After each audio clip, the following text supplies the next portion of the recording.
Take a moment. Close your eyes and listen with your soul wide open. This isn't just another book about positive thinking. This is a hidden manuscript by Joseph Murphy, where he reveals how he discovered the power of the subconscious mind. Because honestly, this message isn't for everyone. It's for those who've tried everything but still feel stuck, carrying invisible blocks, fears disguised as logic, guilt that undermines faith, and that inner voice that asks, "Why isn't this working for me?" This book answers that, and so much more. You won't find just theory here. You'll find revelation. A personal, direct, and powerful step-by-step guide to understanding how your subconscious mind is way more than just a mental filing cabinet. It's the channel through which God creates your life. Joseph Murphy said this many times, but in this manuscript, he says it like never before. Raw, honest, and fearless. Just pure truth. As you read these chapters, you'll discover why your smallest thoughts shape your world. How your subconscious responds to every emotion, not every word. What invisible mistakes block your ability to manifest. And how to unlock the creative power that's been waiting inside you all along. Pay attention. Feel every phrase. And if you can, come back to it more than once. Because between each line, there are hidden codes designed to awaken something inside you. Joseph Murphy isn't just speaking from the past. He's speaking from within you. I remember one winter night in my study in New York. The city was covered in snow, quiet under a blanket of white, while I sat by the fireplace watching the flames dance, almost like they had their own intelligence. That's when it hit me with crystal clear clarity. We're not alone inside ourselves. There's a guardian, a silent observer, recording every thought, every feeling, every whispered word in the quiet corners of our mind. I've spent decades studying this, and now I'm ready to share it with you as a personal confession. This isn't some academic theory. It's a revelation about a power we all have but few really understand. The subconscious mind, a vast ocean beneath the small island of our conscious awareness. Most people don't realize that 95% of what we do, our actions, reactions, decisions, comes not from our conscious mind, but from this powerful inner guardian. As I write this, I feel the weight of responsibility to share what I've learned from watching thousands of lives transformed by understanding this simple truth. The subconscious mind is like a fertile garden that doesn't judge the seeds it's given. It doesn't debate or reason. It just accepts and grows whatever you plant there. This is the secret ancient sages knew, and what modern science is only just beginning to recognize. Your repeated thoughts, charged with emotion, are direct commands to this inner guardian. Let me tell you something I've never shared in my public talks. Back in 1942, I visited a woman with advanced tuberculosis. Doctors had given up on her. She looked pale as wax, worn down by hopelessness. Sitting by her bedside, I took her hand and spoke, not to her, but to her silent guardian. For hours I whispered images of healthy lungs, full breath, and renewed life. I asked her to imagine divine perfection flowing through every cell as she slept. 3 months later, the doctors were stunned. The X-rays showed remarkable improvement. 6 months after that, she was declared fully healed. A miracle? No, just the natural law of her subconscious mind responding to new programming. Here's what most people don't get. Your subconscious controls every function in your body, every heartbeat, breath, biochemical process. But it doesn't stop there. It also shapes your experiences, drawing in people and situations that match your inner programming, and it shapes how you see reality itself. Take a moment to look at your life. Your relationships, finances, health, fears, and joys. None of it is random. It's a mirror of what your silent guardian believes to be true about you and the world. If you truly believe life is a constant struggle, your subconscious will arrange events and people to confirm that belief. But if you nurture the idea that you deserve abundance and love, this same power will work tirelessly to bring that to you. Over the years, I discovered the subconscious doesn't distinguish between a real experience and a vividly imagined one. This is the golden key that few know and even fewer use. When you intensely visualize a fulfilled desire, pouring real emotion into that mental picture, your subconscious takes it as an order and starts working around the clock to make it happen. One night, staring up at the stars in my garden, I had a revelation that changed everything. The subconscious isn't just a part of us. It's our link to the infinite, to the universal intelligence some call God. It's the bridge between what we see and what we don't, between human and divine. That's why I believe real prayer isn't asking for something. It's a deep feeling of gratitude for what you already have. When you pray like that, you're not begging for something outside of you. You're activating the creative power within your own subconscious. The mind running your life isn't the one analyzing these words. It's the one recording your deepest beliefs. Many people live trapped in tough situations without realizing they're prisoners of their own internal programming. They've handed control over to a guardian who just follows orders, many of them set during childhood or moments of emotional vulnerability. I remember a young businessman who came to me, desperate because he couldn't get ahead financially. "I've tried everything," he said. In our talks, we found that as a kid he'd constantly heard his mother say, "Money is the root of all evil, and the rich always take advantage of the poor." Those simple phrases, repeated over the years, became commands to his subconscious, and so his inner guardian sabotaged every chance for wealth. For weeks, we worked on rewriting those beliefs. I taught him to speak to his subconscious just before sleep, that magical moment when the conscious mind relaxes and the doors to the inner temple open. A year later, his business was thriving like never before. Here's the essential truth you need to know. You're not a victim of your circumstances. You're their creator through your dominant thought patterns. Your subconscious mind, the silent guardian, exists only to serve you but needs clear, emotional instructions. Think of your subconscious as an infinite ocean and your conscious mind as just a drop on its surface. True power isn't about forcing change from your limited conscious view. It's about aligning both minds with the same goal. When you do, no obstacle stands a chance. Now, don't confuse this knowledge with some kind of mystical fantasy. This is pure science. It's the law of your own mind. Just like electricity flows according to exact principles, so does your subconscious. It's not about faith, but about applying it correctly. And here's something I've noticed over and over. The silent guardian responds way more to your feelings than to your words or thoughts. You can say positive affirmations 1,000 times, but if inside you feel fear or doubt, that's the emotion that will take control. That's why the real skill is in creating and holding on to the feeling of your fulfilled desire until that new emotion is deeply engraved in your being. At the end of my days, my biggest hope is that you understand you live surrounded by an infinite power waiting for your commands. It's not outside of you, it's deep within your own mind. The silent guardian never sleeps, never rests, never judges. It just creates based on your most deeply held beliefs. As I finish these pages under the fading light of my lamp, I feel like I've shared with you the most powerful secret of all. Now the choice is yours. Will you keep letting random, often limiting programs run your life?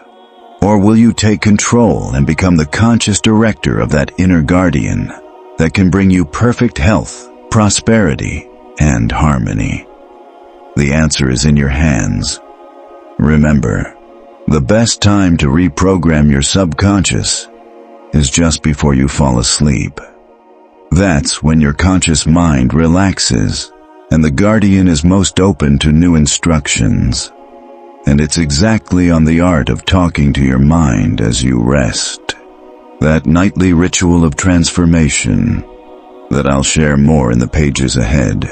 There's a sacred space between what we want and what we experience. I discovered it one autumn afternoon while walking through an ancient forest near my home. I watched leaves fall in an endless cycle of death and rebirth when it hit me. Our beliefs follow the same cycle.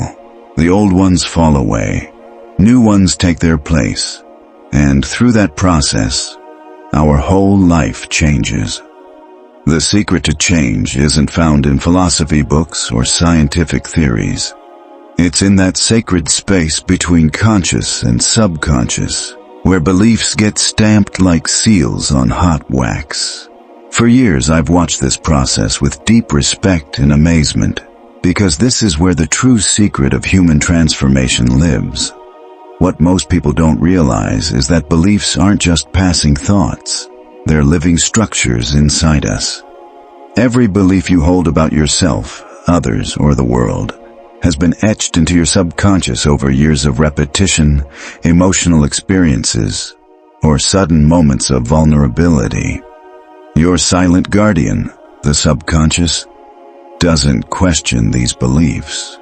It just accepts them as absolute truth and builds your reality around them. Let me share something I've kept quiet for years. In 1938, I met a brilliant mathematician living in a small room barely covering his basic needs. Despite his genius, I was curious about this contradiction and talked with him at length until I uncovered the root of his limitation. When he was 7, his father angrily told him, "You'll be a scholar but die poor like all great thinkers." That one phrase, spoken with intense emotion by a figure of authority, was burned into his subconscious like an unbreakable law. For 6 months, we worked together to dissolve that belief. Each night before sleep, I had him repeat with deep feeling, "Wisdom and abundance flow together in my life. My knowledge is valued and generously rewarded." The change was slow but unstoppable. 2 years later, he had multiplied his income and was living in a beautiful house overlooking the sea. This story shows an important truth. Beliefs get recorded mainly in 3 ways. First, through constant repetition. What you hear or tell yourself repeatedly becomes a command for your subconscious. Second, through intense emotional experiences, especially during childhood and adolescence. Third, through authority, when words come from someone you respect or fear. The power of repetition is amazing. I've seen people transform their health, relationships, and wealth just by changing the phrases they say every day. But you have to understand, it's not just mechanical repetition that creates change. It's the emotion and conviction behind those words that open the secret door of the subconscious. One night, looking up at the stars from my study balcony, I had a deep realization. Our beliefs are like constellations in the sky of our mind. Some are ancestral, passed down through generations. Others are personal, formed through our own experiences. But every single one can be redrawn if we know the right technique. Here's a secret few people know. The subconscious is most open when the conscious mind is relaxed or deeply focused. It's like the door between the 2 minds swings wide open. That's why the moments before sleep and right after waking are sacred for anyone seeking transformation. In that space between being awake and asleep, new beliefs can take root with little resistance. Another ideal time to reprogram the subconscious is during deep meditation, when your thoughts slow down and you reach inner silence. a receptive void opens up. In that space, affirmations and visualizations have even more power. It's no accident ancient mystics and sages practiced meditation. They had intuitively discovered this secret door to transformation. I remember a young artist who came to me, desperate because she couldn't fully express her talent. Every time she tried to create her masterpiece, an inner voice stopped her, telling her she wasn't good enough.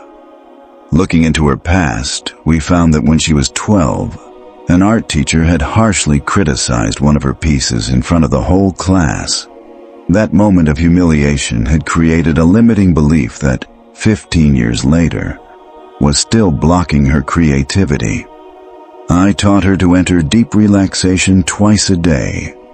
In that calm state, she had to visualize her childhood teacher applauding her work and recognizing her talent, then see herself painting freely and confidently. At first, she resisted because the old belief was strong. But bit by bit, with consistent practice, the new image replaced the old one.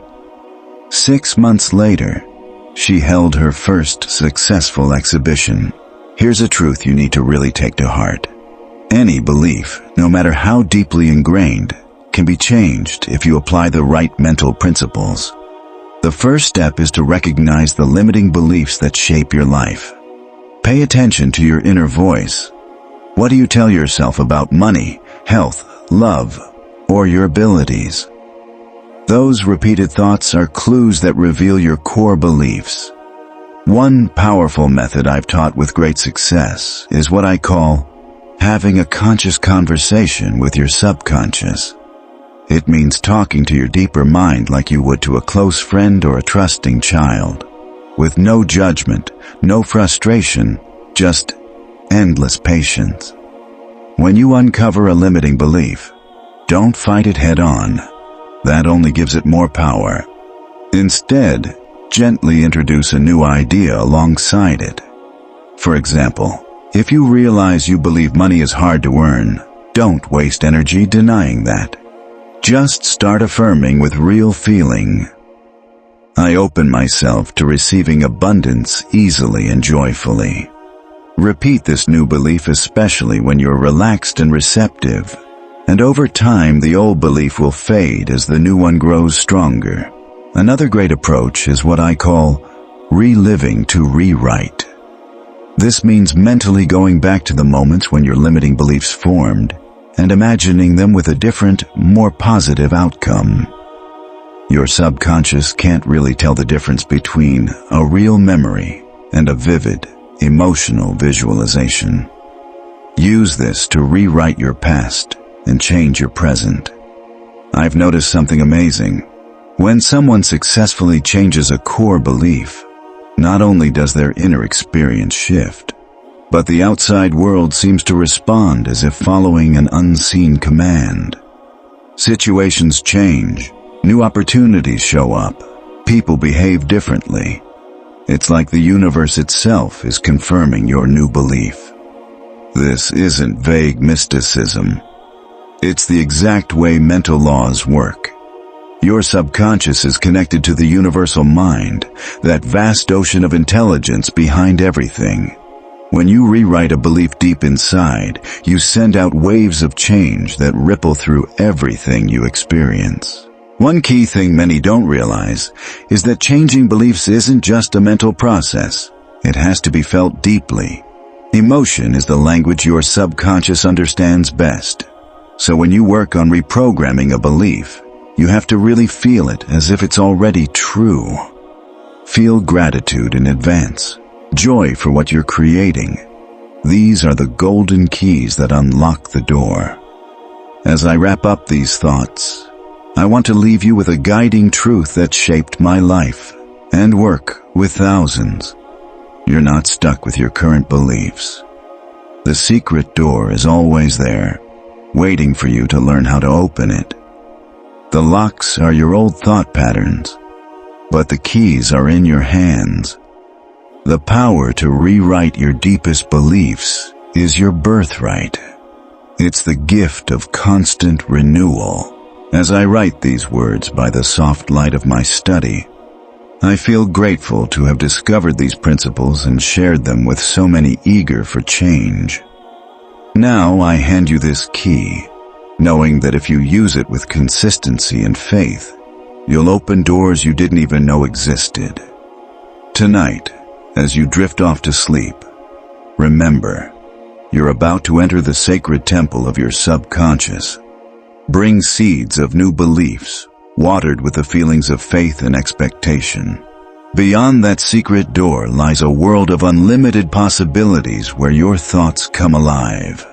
And it's there, where thought becomes reality, that you'll discover the universal mental law behind all manifestation. I still remember the first time I truly grasped the magnitude of what I'm about to share. It was a stormy night in New Orleans, where I'd been invited to speak. The thunder shook the windows while I sat quietly, watching raindrops trace patterns on the glass. Suddenly, like a lightning bolt lighting up not just the sky but my understanding, I saw clearly the law that governs all human manifestation. This law, as old as time and as steady as the stars, operates with exact precision in every part of your life. It's not a philosophy or religious idea. It's a principle as scientific as gravity, yet infinitely more powerful for those who learn to use it consciously. The universal law of the mind boils down to one simple truth. Your subconscious doesn't distinguish between what's real and what's vividly imagined. It doesn't judge if what you think or feel is good or bad, true or false. It just accepts as real whatever you emotionally believe and works to bring it into your experience. From years of working with thousands of people, I've seen this principle hold true time and again. The person who lives in constant fear of illness eventually shows symptoms. The one who feels deeply unworthy of love ends up sabotaging relationships. And those who hold strong belief in their success seem to attract opportunities like the universe is working in their favor. Let me share a story I've never shared publicly before. In 1947, I worked with a brilliant young doctor who had a heart condition no one could explain. After some talks, I learned that his father, also a doctor, had died of a heart attack at 42. Our young doctor was about to reach that age and had developed a deep subconscious belief that he'd suffer the same fate. I explained this mental law to him, and we started an intense reprogramming routine.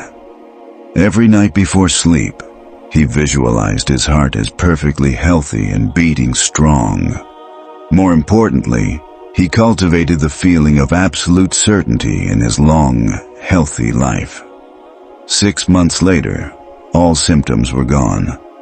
15 years on, he was still practicing medicine with energy and vitality.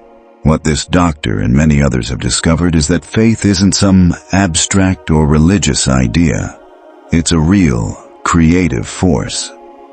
When I talk about faith, I mean that deep conviction that goes beyond doubt, that inner knowing that doesn't need any outside proof. It's the exact moment when thought and emotion come together to create real power. Most people don't realize that their repeated failures in certain areas of life, whether it's health, money, or relationships, are really just the result of conflicting beliefs. They say they want to be healthy, but deep down they believe they don't deserve it, or that getting sick is just part of life. They say they want financial success, but emotionally they're convinced money is scarce or only comes through struggle and sacrifice.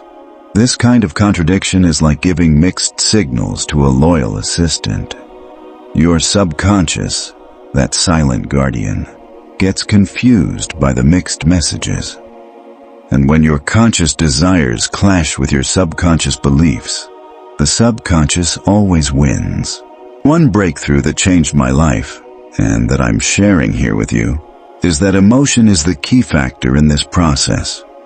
You can repeat positive affirmations for years, but if you don't really feel them, they're like seeds scattered on concrete. One night, while I was deep in meditation on this idea, I had a clear vision. Emotion is like the sun that helps the seeds of your thoughts grow in the garden of your subconscious. Without that emotional warmth, even the best ideas stay dormant and unexpressed. Have you noticed how you vividly remember moments in your life that were full of strong emotions, whether good or bad? That's because emotion embeds those experiences deeply in your subconscious.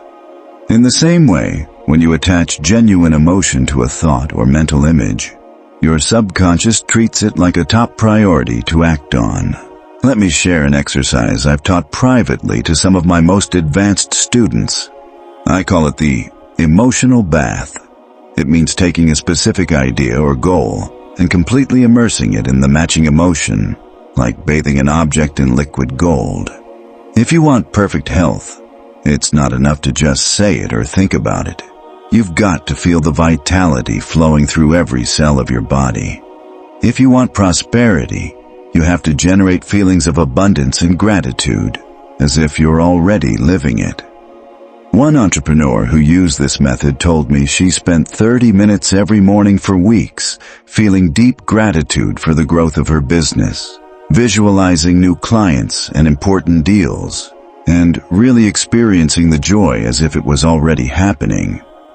In less than 3 months, her company doubled its income through opportunities that seemed to come out of nowhere.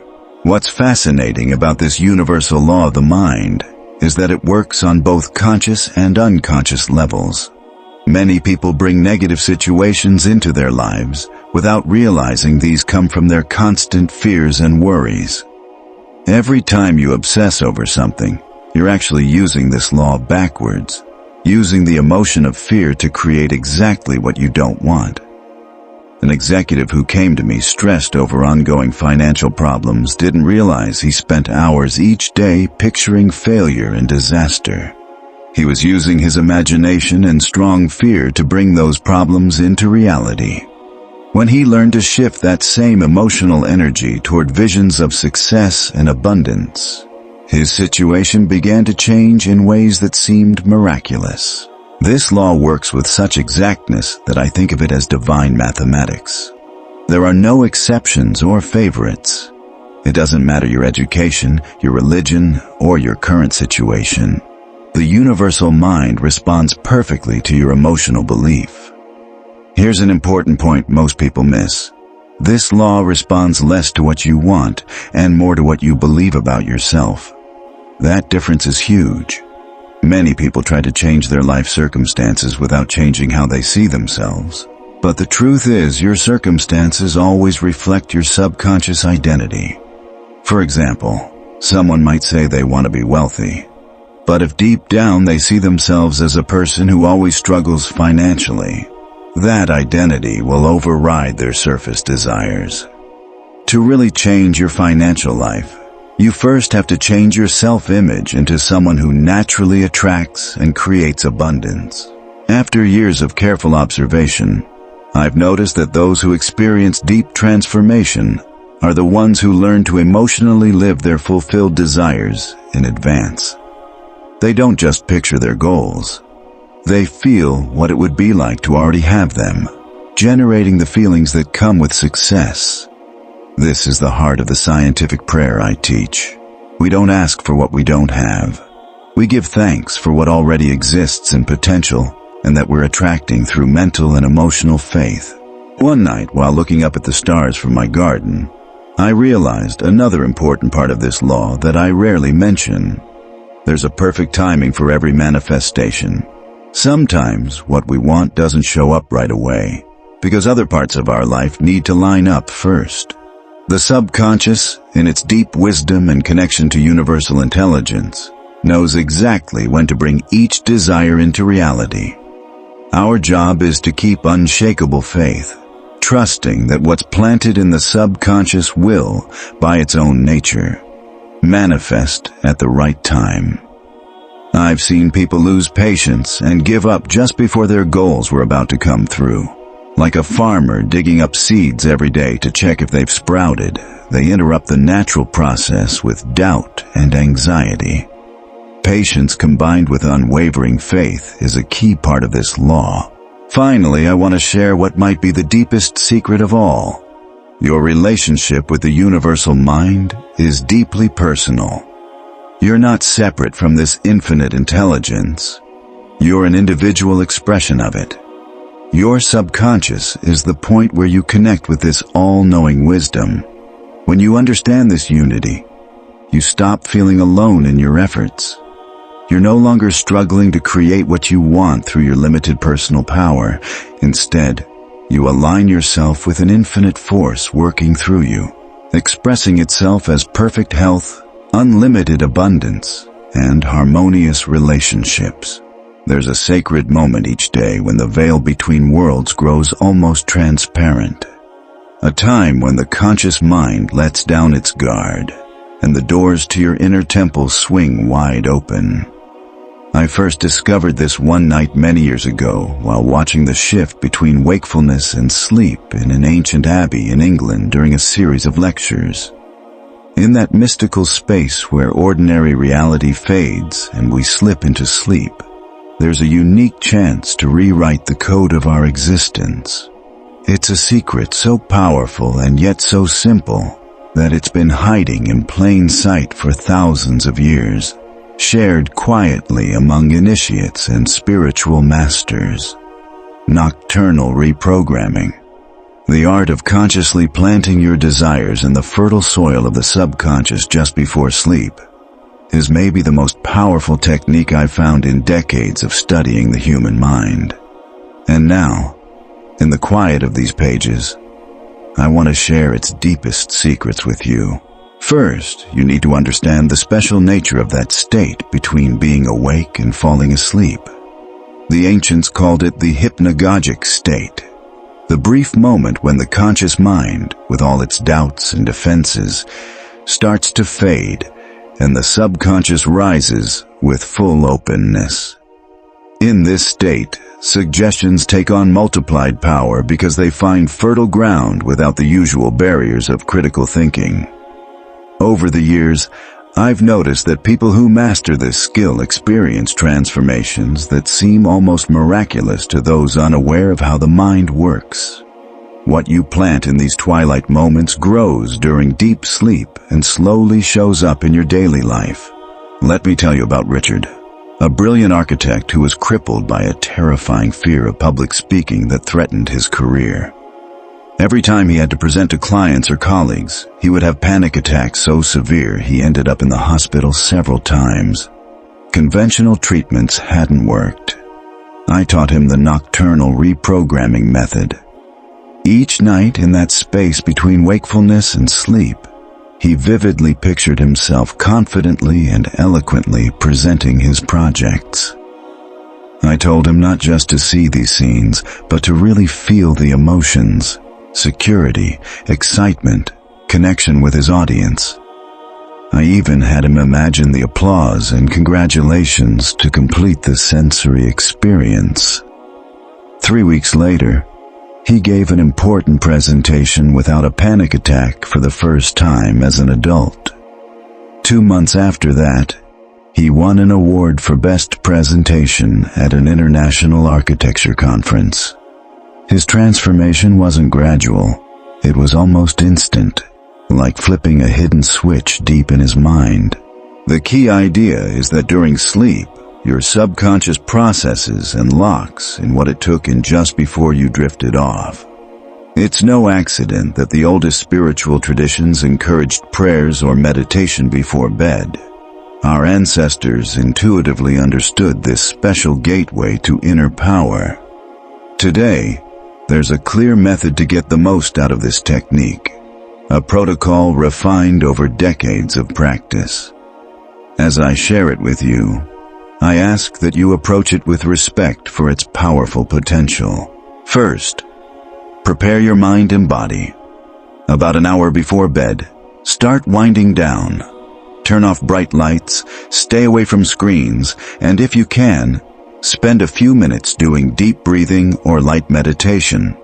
This sets the perfect energetic stage for reprogramming. Then, when you lie down, Get comfortable in a position you can hold without moving until sleep comes, ideally on your back, palms facing up, a symbolic gesture of openness. Close your eyes and take 3 deep breaths, imagining each exhale washing away the day's tension. Now comes the crucial step. Clearly state your desire or intention, always phrased in positive terms. Don't say what you want to stop. Say what you want to experience. Instead of, I don't want to feel anxious, say, I enjoy calm and confidence in every situation.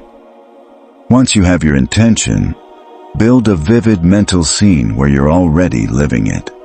Use all your senses. See the details, hear the sounds, feel the physical and emotional sensations as if it's happening right now. What many don't realize is that emotional intensity is what truly embeds the command in the subconscious. Visualization alone isn't enough. You've got to feel it. If your goal is perfect health, feel vitality flowing through every cell. If it's prosperity, feel abundance, security, and financial freedom as if they're real. One technique I teach my most advanced students is the complete sensory rehearsal. You run through your desired scene 5 times, focusing each time on a different sense. First sight, then sound, then touch, followed by smell and taste if it fits, and finally, all the senses together as one experience. As you do this, you'll feel your body relax deeply and your mind start to drift towards sleep. That's exactly the right moment for reprogramming. When you feel yourself about to fall asleep, condense your desire into a simple phrase or image and let it float in your awareness as you surrender to sleep. Over my life, I've noticed an interesting thing. The subconscious is especially active during the first 3 hours of sleep. That's when it processes the suggestions you gave it right before sleep. Many people report waking up with solutions, ideas, or changes when they've practiced this consistently. One thing I've never shared publicly is that there's an ideal rhythm for nocturnal reprogramming. Practicing this for cycles of 21 days seems to bring the deepest, longest-lasting results. This matches natural cycles of cellular and mental renewal. I've also noticed that the moon phases subtly affect how receptive the subconscious is. The new moon is perfect for planting new desires, while the full moon boosts the power of affirmations related to completing or manifesting what you've already started. Let me share another story that shows just how powerful this technique can be.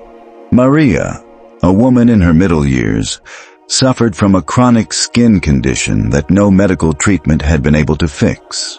For 7 years, she tried everything, from strong medications to alternative therapies, without much improvement. I taught her the nocturnal reprogramming method, asking her each night before sleep to picture her skin perfectly healed, to feel the freshness and softness, and to imagine her doctor confirming the full remission of her condition. I also suggested she add one crucial step, feeling deep gratitude for the healing as if it had already happened. 3 weeks later, her lesions started to fade noticeably. After 2 months, her skin almost looked completely normal again.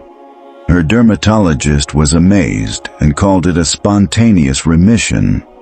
But Maria and I both knew there was nothing spontaneous about it.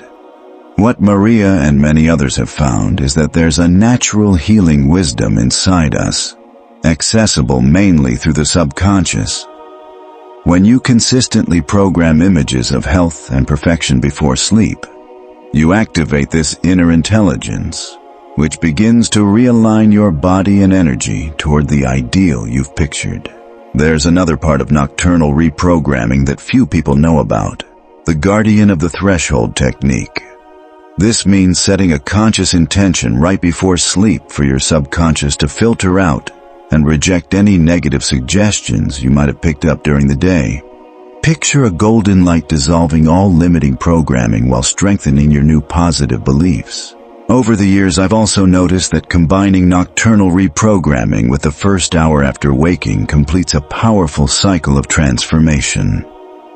The waking state is almost as open as the pre-sleep state, so I recommend briefly reviewing the same visualization or affirmation from the night before during those first moments after you wake up. Now, patience and persistence are key. Some people, like Richard and Maria, see dramatic changes in days or weeks. Others, especially when working with deep-rooted patterns, may need months of steady practice. The important thing is to keep faith in the process, knowing that each night you're sending clear instructions deep into your being.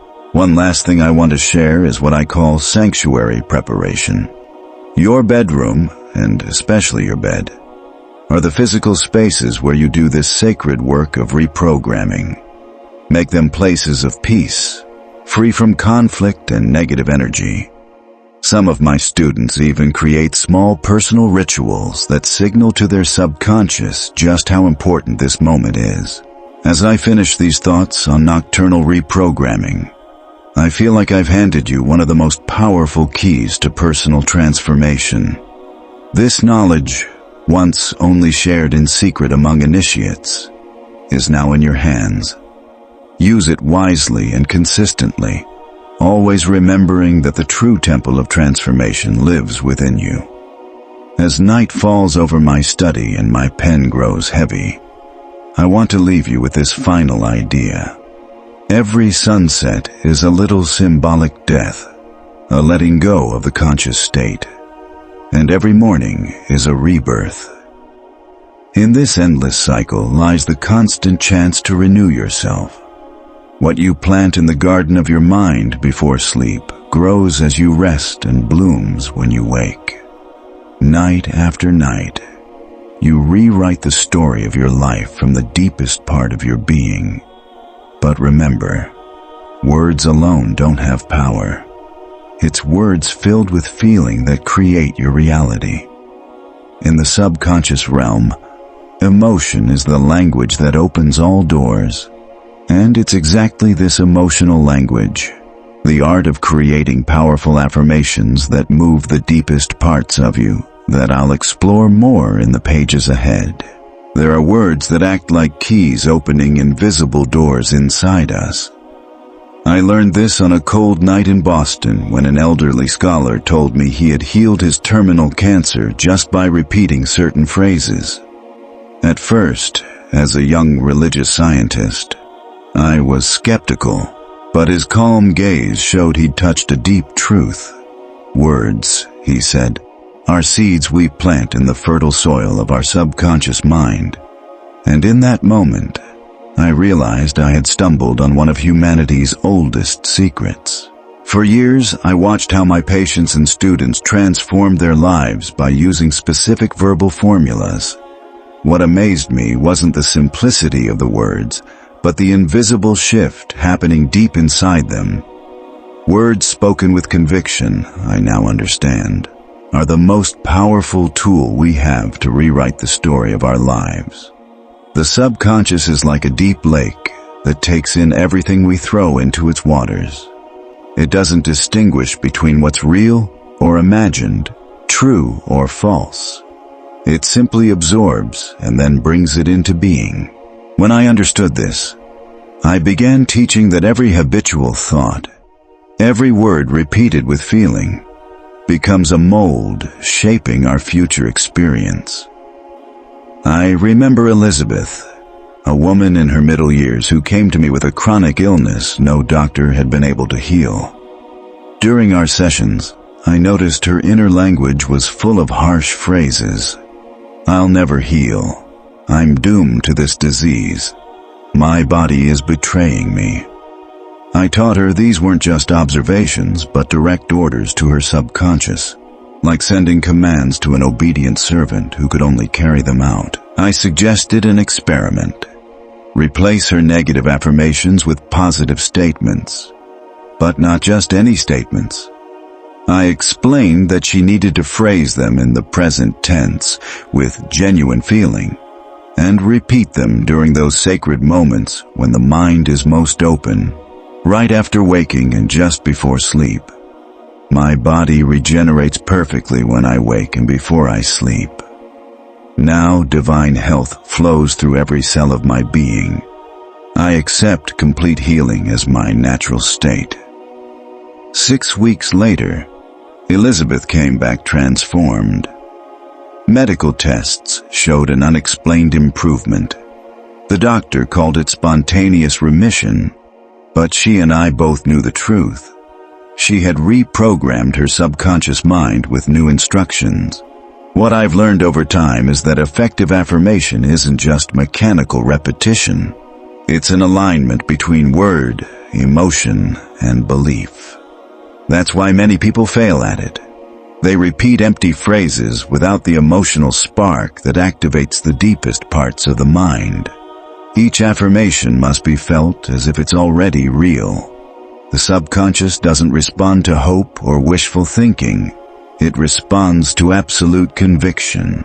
One afternoon, sitting in my study while the rain softly tapped the window, I realized a fundamental truth.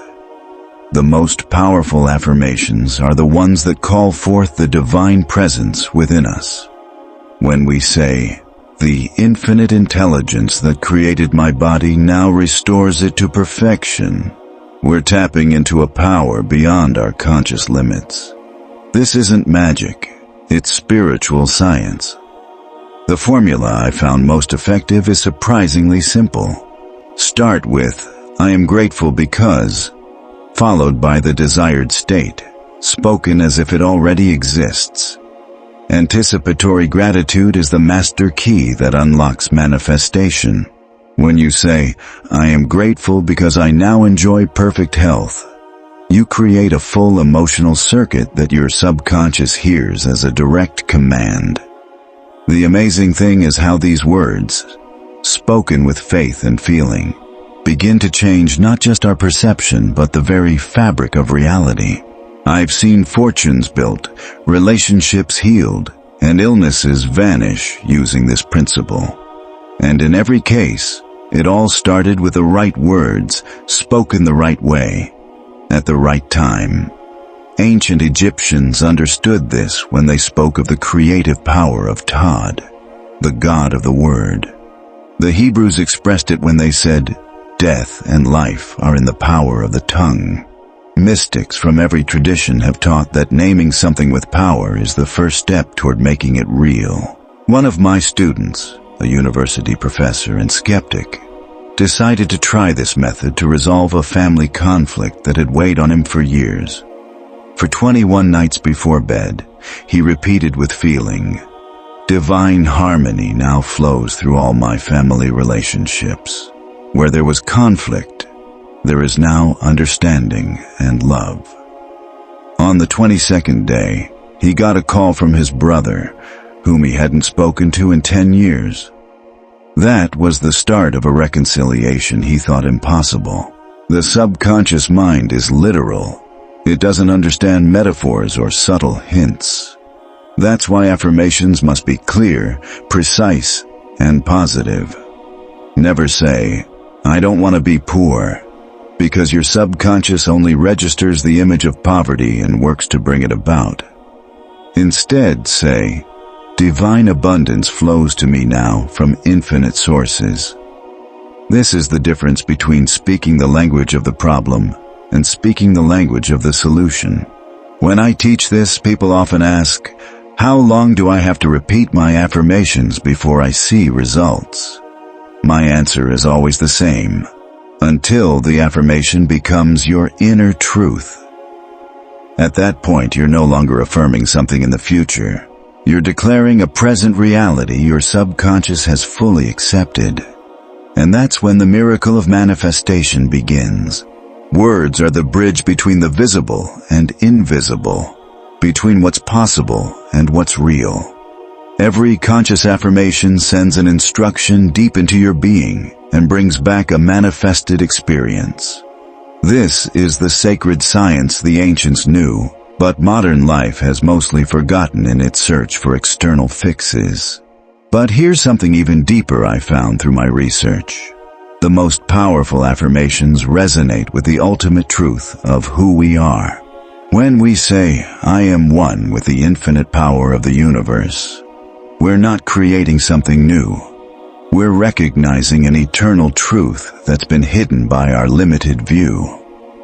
So my greatest discovery is that the most powerful words awaken us to who we truly are. Individual expressions of infinite intelligence, eternal travelers in a loving universe that responds to every thought and word. But this awakening doesn't happen all at once. It unfolds slowly, like dawn gently dissolving darkness, revealing a landscape that's always been there, waiting to be seen with fresh eyes. As I write this, I feel my own consciousness expanding as I reflect on the mystery of who I really am, beyond the limits I once accepted as fixed truths. It's in the stillness of night, when the world is asleep, that the most powerful words come to those who know how to listen to silence. And in that silence, I found the deepest secret. True prayer isn't asking an outside power for help. It's recognizing and expressing the divine presence that lives within us. I'll never forget when I first discovered the invisible river that connects our mind with every cell in our body. It happened in a sanatorium outside London, where I went not as a preacher but as a humble observer. A doctor friend invited me to witness something he said modern science couldn't explain. "Come see the inexplicable, Joseph." I went, never imagining that visit would forever change my understanding of the power we all carry inside. It was a simple room. On one of the beds lay a woman whom the best specialists had diagnosed with an incurable degenerative disease. She'd been bedridden for 3 years, wasting away like a candle in the wind, reduced to skin and bones. Medicine had exhausted all its options with her. But that morning her eyes held something I hadn't seen in any other terminal patient. A bright certainty, a deep peace. The night before, she told me, she had a vivid dream where she saw herself walking through a garden overflowing with health. When she woke up, something inside her had shifted. It wasn't an instant physical change, but a shift in her deepest conviction. "I don't feel sick on the inside anymore," she said with a smile. "My body doesn't know it yet, but it will soon." Over the next few days, I watched in awe as her body started to respond. Functions that doctors had declared lost began to come back, first subtly, then with undeniable proof. 6 weeks later, that woman was walking through the sanatorium gardens. What I witnessed wasn't a miracle in the usual sense, but the unfolding of a spiritual law that works inside all of us, even if most people aren't aware of it. The subconscious doesn't distinguish between a vivid mental image and outside reality. For that infinite intelligence running our body's functions, what we truly accept as real becomes the command it follows. For years I studied sacred texts from many traditions, but it was in that hospital room that I fully understood what King Solomon meant when he said, "As a man thinks in his heart, so is he." The heart he spoke of wasn't the physical organ, but the deep center of consciousness the ancients knew well. The place where mental impressions become physical reality. I remember Robert, an engineer from Detroit, who came to me struggling with chronic dermatitis that no treatment could fix. His skin was literally at war with itself. As we talked, a pattern emerged. Robert was living in constant inner conflict. He hated his job but was afraid to quit. He resented his father but desperately wanted his approval. He longed to express himself freely but held back, fearing rejection. His skin was just showing the state of his divided mind. I gave him a simple practice. Each night before bed, he had to visualize his skin perfectly healthy, feeling deep gratitude for its healing. But more importantly, he needed to forgive himself and everyone he believed had hurt him. Resentment is poison for the skin, I told him. Gratitude is the healing balm. 3 months later, his skin had improved by 80%, not because of any miracle cream, but because he had healed the mental image that his subconscious obeyed. What modern medicine is just beginning to recognize. Ancient wisdom traditions have known for thousands of years. The body is the visible expression of our invisible beliefs. Every cell in our body is listening to the silent conversation in our mind. At the deepest level of existence, there's no real separation between thought and matter. Disease isn't random. It's a message, a physical symbol of imbalance in our consciousness.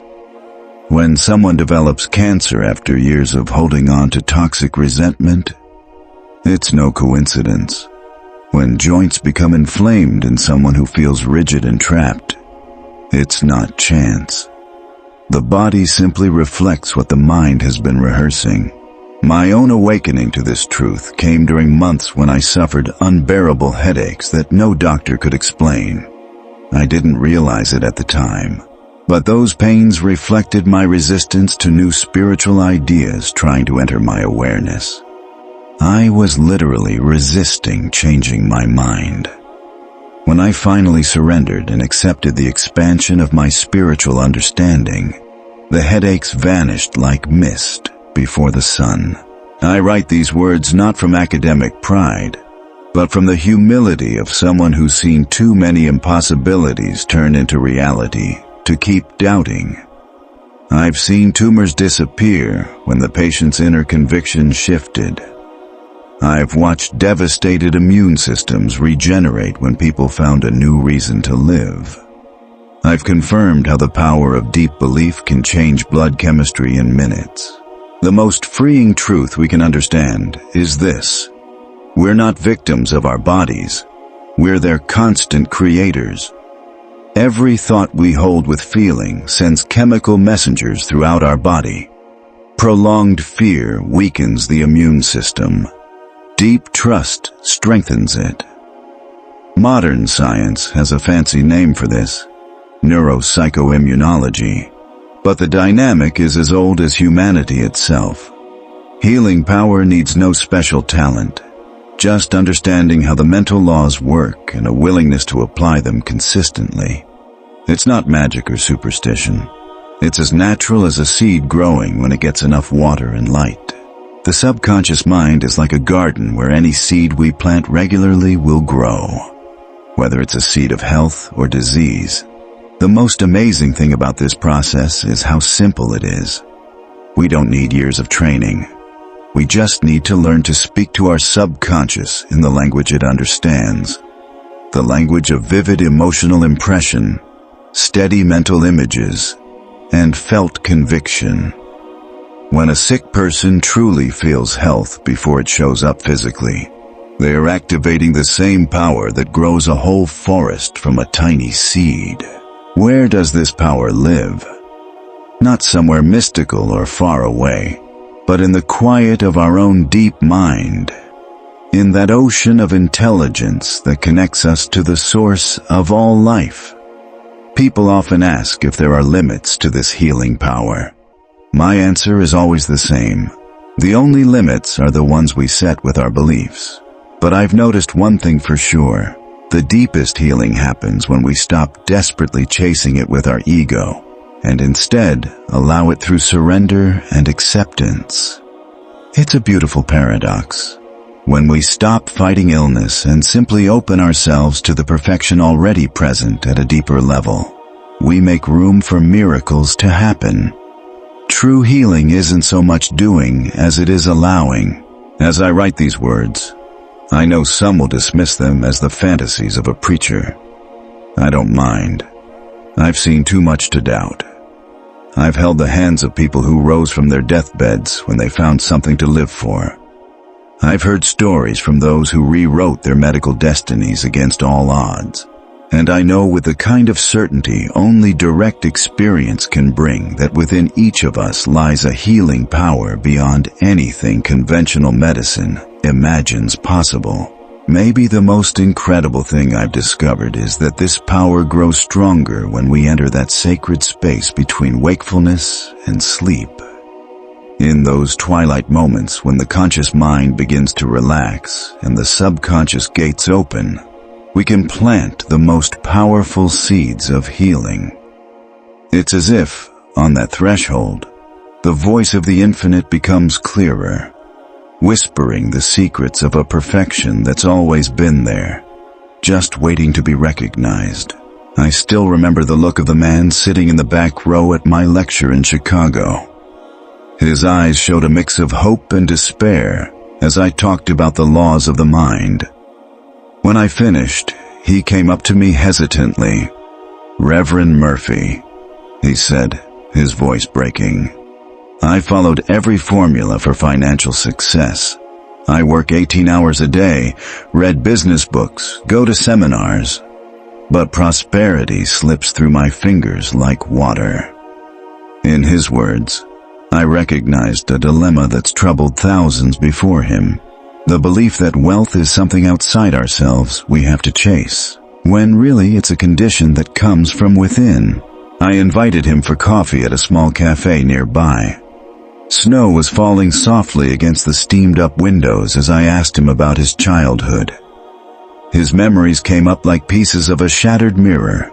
A father who kept saying, "Money doesn't grow on trees." A mother who sighed, "We weren't born with a silver spoon." Teachers who planted the idea that wealth was for the privileged few. Without even realizing it, he had absorbed a scarcity mindset so deeply rooted in his subconscious that all his hard work outside was doomed to fail. What most people don't understand, and what took me years to realize, is that prosperity isn't a bank balance. It's a state of mind. The universe we live in is fundamentally abundant. Just look at nature. One seed can grow into a tree that produces thousands of fruits, each with seeds for thousands more trees. Scarcity doesn't exist on higher levels of being. It exists only in minds conditioned by fear. During my years in Minotaurs, India, I had the honor of studying with a sage who lived in a simple hut on the banks of the Ganges. He barely had enough to get by, but radiated a sense of wealth that many millionaires would envy. One morning, sharing a modest breakfast, he looked me in the eye and said, "Joseph, when a man feels prosperous inside, the universe conspires to make that true in his life." Those words hit me like a revelation. I now understand that each of us carries an invisible mold in our mind, a belief system about money and abundance. This mold formed during our childhood, usually without our conscious awareness, and, like water takes the shape of its container, our financial reality simply reflects the shape of our deepest beliefs. I think of Margaret, a talented designer living on the edge of bankruptcy. Her work was outstanding, but she charged so little she could barely cover rent. During our sessions, a buried belief surfaced in her subconscious. If I get rich, I'll lose my creativity. This idea, planted by an art teacher when she was young, acted like a hidden saboteur. Every time she got close to financial success, her subconscious triggered self-sabotage to protect her artistic gift. I taught her to reprogram that belief with a simple nightly practice. Each night, just before sleep, when the subconscious is most open, she visualized herself enjoying abundant wealth while her creativity flourished, feeling the joy of creating amazing work as she lived in prosperity, combining two ideas she thought were incompatible. 6 months later, she doubled her rates, landed high-end clients, and moved her studio to a place she once thought was out of reach. The hard truth most avoid is this: persistent poverty isn't about money. It's an illness of the imagination. When someone constantly thinks about lack, about limits, and not enough, They're using their mind's creative power to bring exactly that into their life. The subconscious doesn't judge or filter. It simply accepts whatever we feed it with emotional conviction and works non-stop to turn it into reality. Many wonder why some people seem to attract money easily while others struggle their whole lives. The answer is simpler than it seems. The first have a harmonious relationship with wealth. The second wage an unconscious battle against it. I've met people who say they want prosperity but secretly see money as dirty, immoral, or undeserved. That inner conflict creates a force field that pushes away exactly what they think they want. I saw this in my own life for years. Early in my ministry, I preached about divine abundance on Sundays, but spent Mondays stressed about paying bills. My words and feelings were out of sync. Then one dawn, while meditating quietly, I realized I couldn't teach what I didn't fully live. I decided to heal my relationship with money by seeing it not as a goal itself, but as a symbol of exchange, a flow of energy going to those open to receive it. One principle many people don't fully grasp is that wealth flows in direct proportion to the value we bring to others. When someone obsesses about taking without giving, they shut down the cosmic exchange. It's like a lake with an outlet, but no inlet, and eventually, it dries up. I've seen business people completely turn around their finances when they shift their focus from how much can I earn to how much value can I create. This simple change in mindset opens doors to abundance they never knew existed. The subconscious is especially responsive to emotionally charged mental images. One exercise I've taught thousands of people with great success is this. Every morning, spend 5 minutes visualizing yourself living in the prosperity you want. Notice the details, how you dress, where you live, how it feels to see your bank statement. This isn't daydreaming. It's training your deep mind to tune into the frequency of abundance. What we consistently visualize with faith and positive feeling tends to show up in our lives.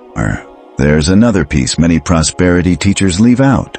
Money responds to our self-esteem. When someone feels unworthy deep down, the universe simply reflects that belief in their outer circumstances.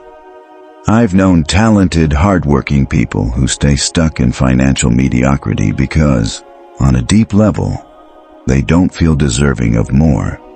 Prosperity isn't a prize you have to earn. It's your natural state once you remove the mental blocks standing in the way. My biggest discovery after decades of research is this. The real poverty is the consciousness of lack, the feeling of, I don't have enough. A man might have millions in the bank, but live in constant fear of losing it all, while someone with modest means feels deeply grateful and sufficient. So who's really rich? It's not about how much you have, but how you relate to what you have. I think of William, an executive who came to me after a crushing bankruptcy. He'd lost his mansion, his luxury cars, his investments. I've lost everything, he told me, eyes empty. I invited him to do a simple exercise. List what he still had. He started with a few things that survived the crash, but soon he was recognizing invisible treasures.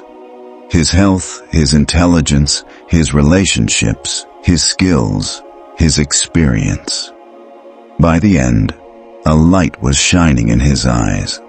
I haven't lost anything essential, he said in wonder. What William realized that day is something we all need to grasp. True wealth is indestructible because it lives in our consciousness. When we live from that place, the outer signs of prosperity follow naturally. They aren't something we desperately chase. Every night in those sacred moments before sleep, I do a ritual that's changed my relationship with abundance. I mentally review all the blessings the universe gave me that day.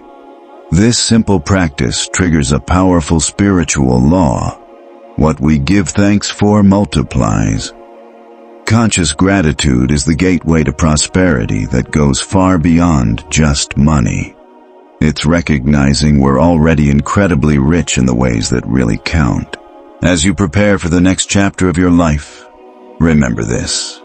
The seed of every fortune lies asleep in the secret gardens of your subconscious mind. Water it with thoughts of abundance. Feed it with positive expectations. Protect it from the cold winds of doubt.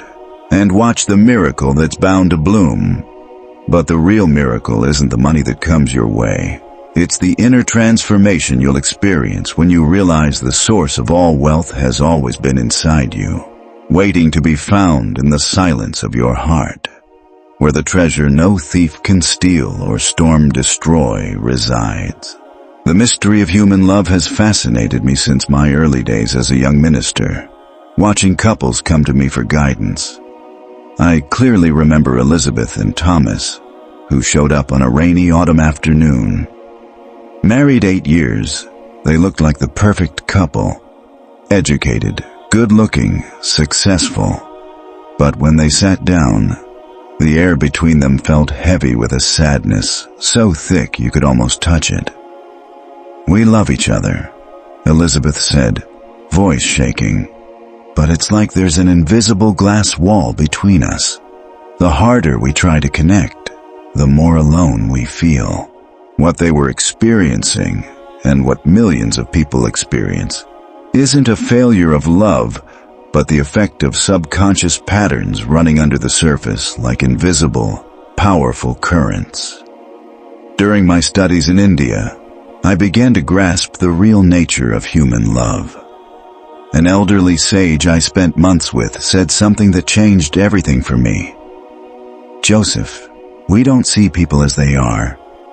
We see them as we are." That simple statement holds a truth so deep, I spent years exploring what it really means. What we see in our spouse, lover, or friend is often a reflection of our inner world, shaped by unhealed wounds, expectations, and desires we don't even realize we carry. Why does a smart, beautiful woman keep attracting men who leave her?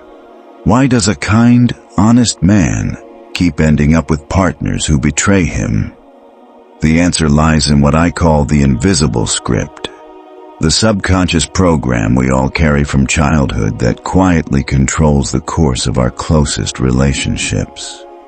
Many don't understand that the subconscious looks for what's familiar, not what's healthy. If we grew up where love came mixed with pain, we unconsciously seek relationships that repeat that pain because it's the only emotional map our deep self recognizes as love. It's a painful paradox. We crave healing while repeatedly recreating the same wounds. During a spiritual retreat in the Colorado mountains, I had a revelation that changed my understanding of love. Sitting by a clear lake, I realized our relationships are like mirrors. We don't attract what we want, but what we are. Each important relationship reflects a part of our consciousness that needs healing or recognition. The people who annoy us most are activating our wounded spots. Those we admire deeply are showing us qualities we have but haven't fully accepted. Over the years, I've seen smart, aware people fall again and again into the same destructive cycles. Michael came to me after his 3rd divorce, feeling crushed and confused. "I always end up with controlling women who smother me," he said bitterly. What Michael didn't realize was that his own struggle to set clear boundaries, a habit rooted in growing up with a domineering father, created a gap that naturally attracted people who stepped in to take the control he refused to claim. He wasn't a victim. He was part of creating a dynamic that reflected his unresolved inner conflict. A truth that few people get is that we love others not from our strengths, but from our wounds. The unhealed part of me desperately looks for in you what I think I'm missing. This need-based love builds relationships based on dependency, not mutual joy. It's like two incomplete people expecting the other to fill the gaps. forgetting that true wholeness only comes from within. What many call compatibility issues are actually perfect matches of complementary wounds. The one who fears abandonment finds the one who fears closeness. The person with low self-esteem attracts the one who needs to feel superior. The one who grew up feeling invisible pairs with the one too distracted to truly see their partner. It's no accident. Our subconscious is quietly arranging meetings that promise to heal old wounds, even though they often just replay them. So, how do we break these cycles? The first step is to realize that our patterns aren't random or bad luck. They're clear reflections of our deepest beliefs about what we deserve and what's possible in love. The second step, much harder, is to fully own our part in these patterns, without blaming ourselves or others. When a relationship keeps failing in the same way, it's not the universe working against us. It's our subconscious staying loyal to its programming. One powerful practice I've shared with many is simple but life-changing. Every night before sleep, picture yourself surrounded by respectful, steady, and nurturing love. Feel what it would be like to be treated with unwavering dignity and kindness in every cell of your body. For some, these images are hard to accept at first. They literally can't imagine love without drama or conflict. But over time, as the subconscious takes in this new possibility, it starts showing up in real life. A big realization I had while studying with spiritual teachers in the East is that true love isn't so much a feeling as a state of being. When we act from the wounded ego, the sense of self built around our pain and lack, our relationships turn into transactions. I give, so I get. I need you to complete me. But when we tap into deeper parts of ourselves where we're already whole, love changes from a need into a gift, from a trade into an offering.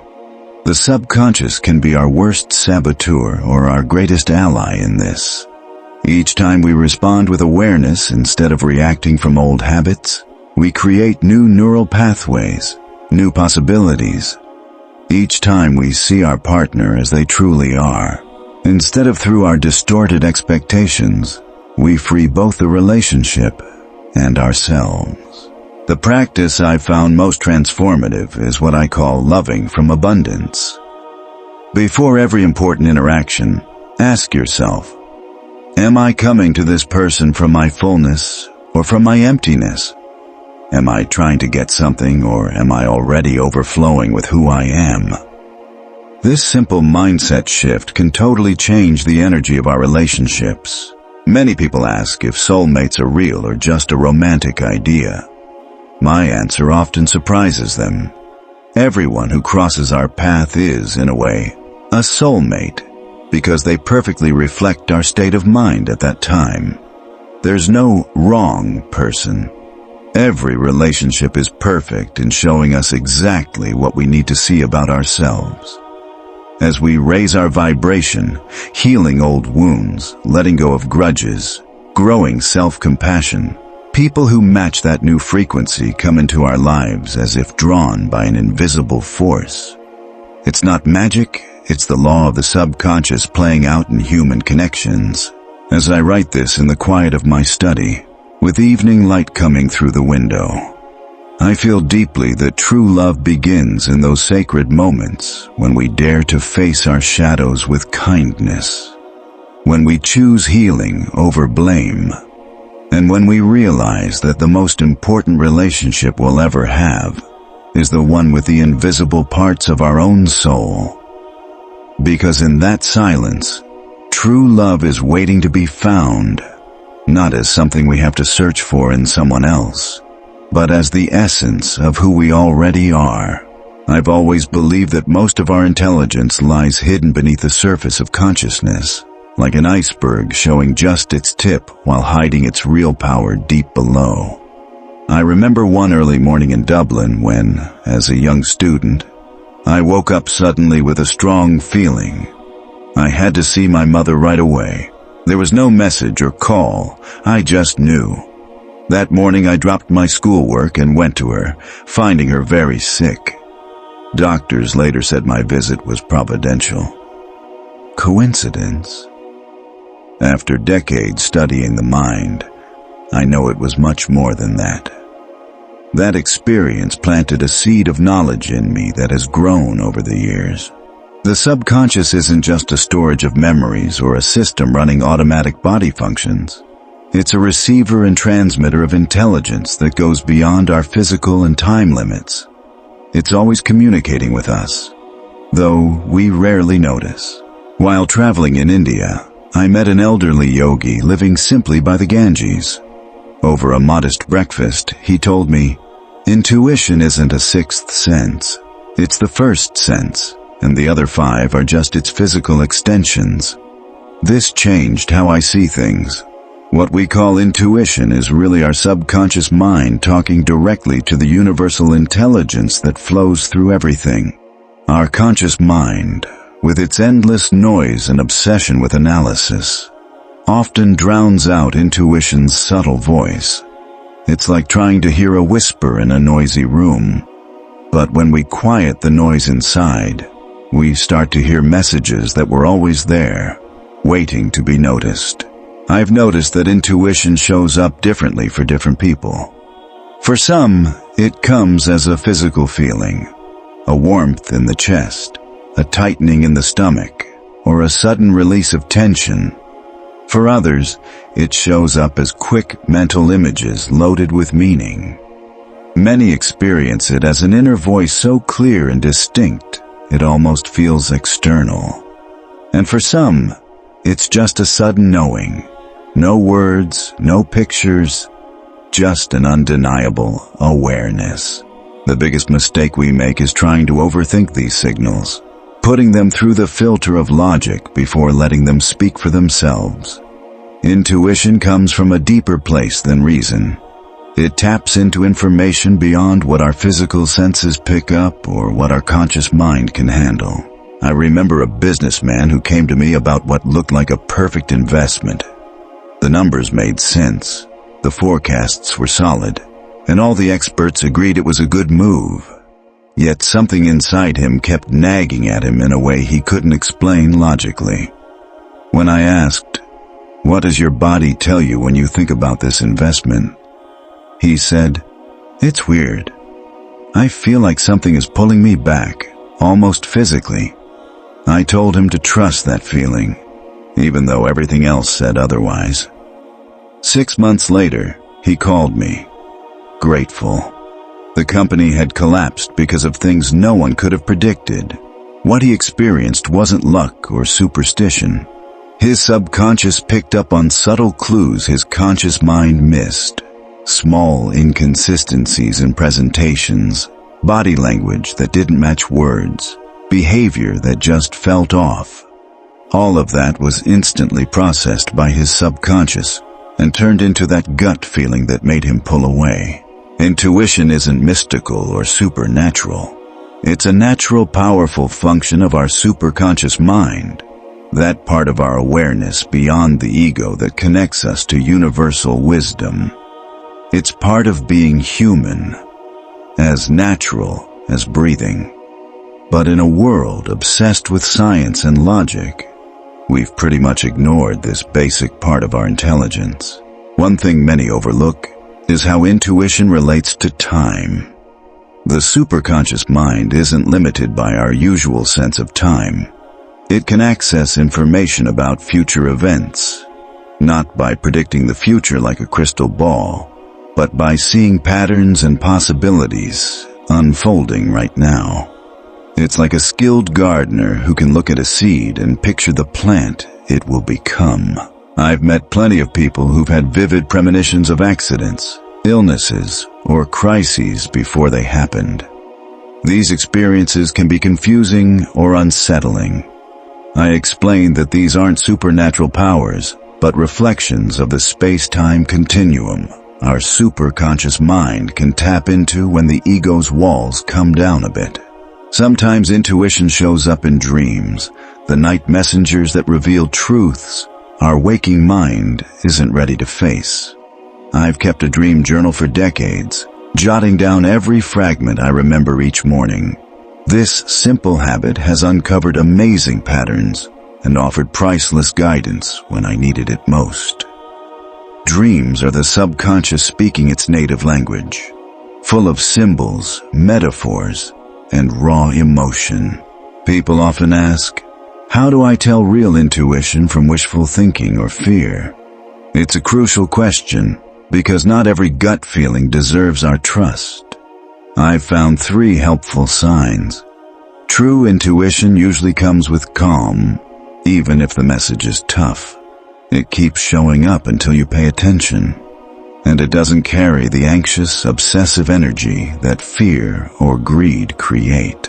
Famous scientists and inventors have openly credited intuition for their biggest breakthroughs. Einstein said he didn't come up with a theory of relativity through pure logic, but through an intuitive insight he later proved mathematically. Intuition isn't the enemy of reason. It's its perfect partner, working together in the dance of discovery. Reason confirms what intuition reveals. Meditation is one of the best ways to develop intuition, not because it creates it, but because it clears away what blocks it. When we quiet the constant chatter of the conscious mind, we make room to hear the subtle signals from the subconscious. It's like turning down a loud radio so you can hear a distant bird singing. Another method I've recommended to thousands with great success is what I call conscious dialogue with the subconscious. Before you go to sleep, ask your inner intelligence a clear question and ask it to answer. Then let it go completely. Over the next few days, stay open and alert. Answers often pop up in surprising moments, while showering, walking, or doing routine tasks when your conscious mind is partly distracted. What most people don't realize is that our intuition is constantly receiving and processing info from both the outer world and our inner world, beyond what we normally notice. Recent science confirms what ancient sages always knew. Our gut, the enteric nervous system, is like a second brain. It processes info and reacts independently from the brain in our head. So when we talk about gut feelings, we're describing real neurological facts, not just a figure of speech. Tonight, as you get ready to sleep, try this. Ask yourself which part of your life needs more attention and clarity. Let that question rest calmly in your mind. Don't try to force an answer. Just trust that the intelligence inside every cell of your body already knows the way. Over the next days, keep all your senses, especially that first sense we call intuition, open to the messages that will start showing up in your life. Just as we learn to hear the subconscious, we also discover the voice of the infinite speaking through what seem like random moments in our lives. For years, I thought the hardest part was learning to use the mind's power. But over time, I realized something more subtle and more dangerous. Invisible blocks. It's not what you don't know that destroys a mind, but what you think you know that's wrong. Ignorance doesn't break us. It's the false beliefs we silently repeat every day. Those beliefs, guilt, doubt, fear, resignation, undermine even our highest spiritual efforts. I see it every day. People who say the right things but feel something different inside. Who picture their dreams but feel unworthy. Who repeat affirmations while still carrying the weight of their past. Let me be clear. The subconscious isn't guided by what you say. It's guided by the emotions you're really feeling. You can say, I am abundant 100 times a day, but if you're feeling anxious, stressed about debt, or ashamed as you say it, that's what your subconscious will latch on to. And then you wonder why nothing changes. I remember a woman who came to me years ago. She had memorized my affirmations perfectly, but her voice shook when she said them. Her eyes showed fear. I try, but I just don't feel like I deserve it. That was the real issue, not the words, but the buried feelings that were undermining the process. That made me dig deeper into the common mental blocks that stop the subconscious from doing its work. Here are the biggest ones. Unconscious guilt, feeling unworthy because of past mistakes. Guilt is stuck energy that taints every affirmation and visualization. When the subconscious senses that weight, it shuts down change. The fix isn't saying affirmations harder. It's forgiving yourself on a deeper level. Fear dressed up as logic. Lots of people rationalize their fear by telling themselves they're being realistic, or that it's better not to get their hopes up. That's not being practical. That's defensive programming. The subconscious hears, "I don't want this to happen," and obeys. Chronic doubt. Nothing kills progress faster than constant doubt. Doubt creates confusion, and the subconscious can't act when it's confused. You need faith, even if it's just a tiny seed. One sincere affirmation said with belief beats 1,000 half-hearted ones. Resentment. Holding onto anger or blame blocks your mind, not because those feelings are evil, but because they drain your energy. A mind busy with hate or grudges can't build anything new. Forgiveness isn't for others. It frees your own inner flow. Desperate impatience. People who want instant results send a message of distrust. The subconscious needs time and repetition, but also rest. Like a seed, you need water and fertile soil. You're not failing, you're growing. All these blocks come from one source: being out of touch with your inner self. When you're not at peace inside, your subconscious becomes a stormy field, and nothing can take root in a storm. So before you affirm, visualize, or declare something, pause, breathe, and ask, am I really at peace? Do I truly believe this is possible for me?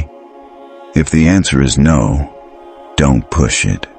First, heal your feelings, because your subconscious doesn't need loud commands. It needs harmony. Today, I invite you to clear your inner channel. Stop adding noise. Remove what clutters. Forgive what weighs you down. And let go of what holds you back.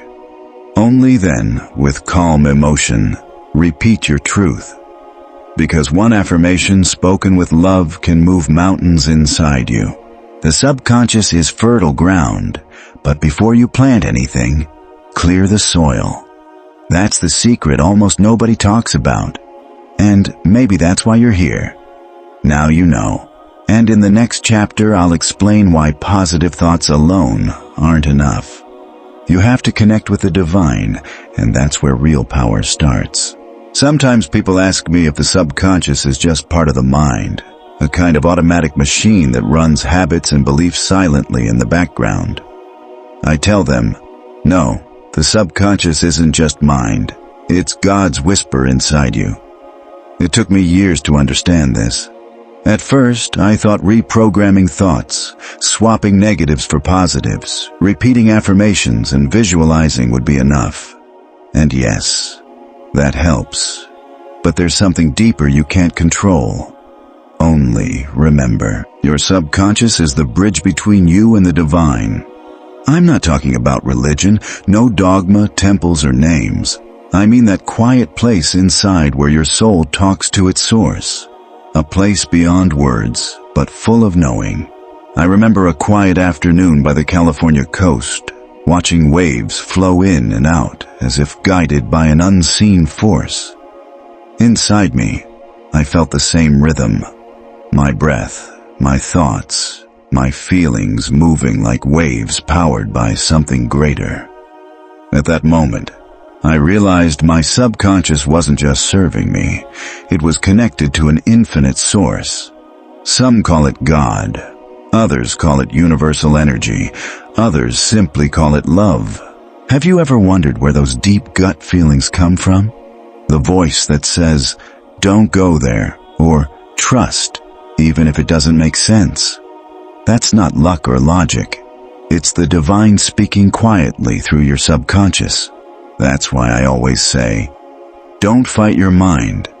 Don't force it. Don't yell orders expecting instant results. Instead, create a sacred space inside, turn down the noise, and listen. When you listen with an open heart, your subconscious will speak. And when it does, it's not your ego talking. It's the voice of God disguised as a thought. After working with thousands of people, healing, attracting love, changing lives, the most beautiful moment is when someone says, I don't feel alone anymore. Now I know something inside me is guiding me. That's sacred. That's the real miracle. It's not about manifesting a house or a job.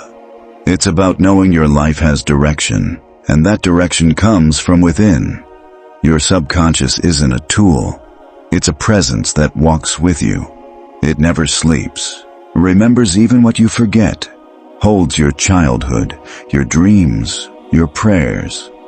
When you learn to love it, when you stop treating it like a machine and see it as a temple, everything changes. You don't repeat affirmations out of anxiety anymore. You speak them with reverence. You don't visualize from a place of lack. You imagine like someone who's praying. You don't act from desperation. You act from trust. That's how your connection with the divine begins. Not outside, not above, not in others, but inside you. In that invisible space where thought meets faith, and faith turns into certainty. Your subconscious is the altar, your intention the offering, your faith the flame, and God quietly receives it all and transforms it into life. Now you see, you don't need to do more, just remember. In the final chapter, I'll share the most powerful ritual I've found to align your mind with the miracle of each day. Because if the subconscious is God's voice, then your life can be His masterpiece, and you still have time to rewrite it. It's not about what you know, but what you do with what you know. After all these years, after so many letters and lives touched, it's clear that true power isn't just understanding the subconscious. It's practicing a daily communion with it. I call this the sacred ritual of rewriting your life. Life may seem written in permanent ink, but I promise you, you can rewrite it, and you can start today. When I realized the subconscious is like fertile soil, I understood I had to plant in it every day. Not just sometimes, not only when I felt lost, but as a sacred habit, a way of living. That's how this simple yet powerful ritual was born. I want you to take it as if I'm leaving it here on these last pages, the key that sums up everything I've learned. Now is the moment to pick up the invisible pencil of consciousness and start writing your destiny. Step 1. The silence of night. Each night before sleep, quiet the noise of the day. Turn off the outside world, close your eyes, and focus on your breath. Don't think, just breathe. Your subconscious opens when you calm down. It's right on the edge of sleep that the inner doors open most easily. Step 2. Affirm with emotion, not empty words. Don't just say words to say them, feel what you're saying. The subconscious responds to feeling, not effort. Affirm in the present tense and with certainty, as if it's already true. I am loved, I'm guided, I am prosperous, I am free. But above all, feel it's true.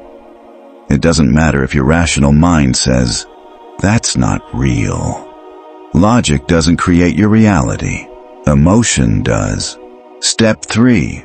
Visualize effortlessly. Imagine scenes that show what you want to live, but don't do it from anxiety. Do it like a child playing or someone watching an exciting movie. Notice how you smile, how you give thanks, how everything flows. See the details, hear the voices, feel the joy, and then let it go. Offer that image to your subconscious like a seed planted in fertile soil. Step 4. clean your field before sleeping. Internally say, I forgive all, I release all, I surrender to peace. Don't let the day end with anger, guilt, or judgment. Those feelings poison the inner field where you want to plant. Nightly forgiveness is the compost that nourishes your soul's seed. Step 5. Awaken with intention. When you wake up, don't jump out of bed. Remember who you are. Not your name or your problems, but consciousness in action, empowered to create. Whisper softly, today will be a day of miracles, because the greatest miracle is my awareness of who I am. This ritual takes less than 10 minutes, but if you do it every day with devotion and patience, you'll see the world start moving in your favor. Not because you're forcing the universe, but because you're in harmony with it. You stop struggling and start creating. The power of your subconscious isn't in noise, but in the silence where you plant with faith. It's not in memorization, but in what you truly believe. And now, dear reader, you know. You can keep living by chance, or you can wake up each day like you're entering an inner temple to lovingly rewrite the story you want to live. You don't have to change everything at once. Just shift your inner energy and keep it alive. And if you ever forget this power, come back to this book. Come back to yourself, because you are the temple, the creator, the channel, and your mind is the brush with which God paints your life.